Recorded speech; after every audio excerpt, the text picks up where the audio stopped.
سوال 920 اچھا انجام کیسے حاصل کیا جا سکتا ہے؟ جواب: اچھا انجام ایمان پر ثابت قدمی، نیک اعمال اور اللہ سے حسن خاتمہ کی دعا مانگنے سے حاصل ہوتا ہے۔ سوال 921 قیامت کے دن سب سے پہلے کس چیز کا حساب ہوگا؟ جواب: سب سے پہلے نماز کا حساب ہوگا۔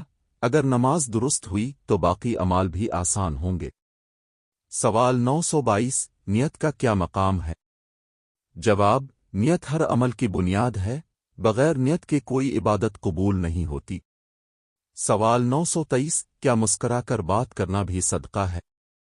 جواب: جی ہاں، کسی مسلمان بھائی کے سامنے مسکرانا بھی صدقہ ہے۔ سوال 924 قرآن پڑھنے والے کے لیے کیا فضیلت ہے؟ جواب: قرآن پڑھنے والے کو ہر حرف پر 10 نیکیاں ملتی ہیں۔ سوال 925 والدین کی نافرمانی کا کیا انجام ہے؟ جواب: والدین کی نافرمانی بڑا گناہ ہے اور اس کی سزا دنیا و آخرت دونوں میں ہے۔ سوال 926 سچ بولنے والے کا کیا مقام ہے؟ جواب: سچ بولنے والا اللہ کے نزدیک صدیقین میں لکھا جاتا ہے۔ سوال 927 جھوٹ کا کیا انجام ہے؟ جواب: جھوٹ انسان کو گناہ کی طرف اور گناہ جہنم کی طرف لے جاتا ہے۔ سوال 928 نماز باجماعت کی کیا فضیلت ہے؟ جواب: باجماعت نماز اکیلے نماز سے 27 درجے زیادہ افضل ہے۔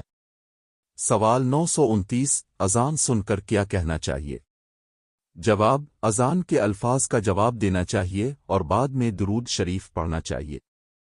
سوال 930 درود شریف پڑھنے کی کیا فضیلت ہے؟ جواب: ایک درود کے بدلے اللہ 10 رحمتیں نازل فرماتا ہے۔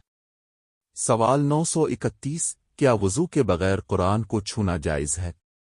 جواب: بغیر وضو قرآن مجید کو چھونا جائز نہیں۔ سوال 932 تہجد کی نماز کا کیا مقام ہے؟ جواب: تہجد اللہ کے بہت قریب کرنے والی نماز ہے اور نیک لوگوں کی علامت ہے۔ سوال 933 روزہ کس لیے فرض کیا گیا؟ جواب: تاکہ انسان میں تقوی پیدا ہو۔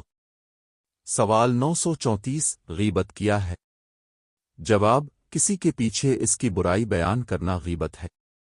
سوال 935 غیبت کا کفارہ کیا ہے؟ جواب: جس کی غیبت کی ہو اس سے معافی مانگے اور اس کے لیے دعا کرے۔ سوال 936 صدقہ دینے سے کیا ہوتا ہے؟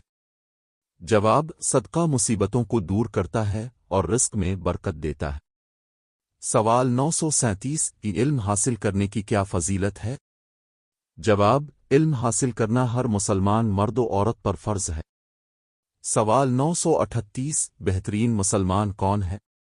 جواب: جس کی زبان اور ہاتھ سے دوسرے مسلمان محفوظ رہیں۔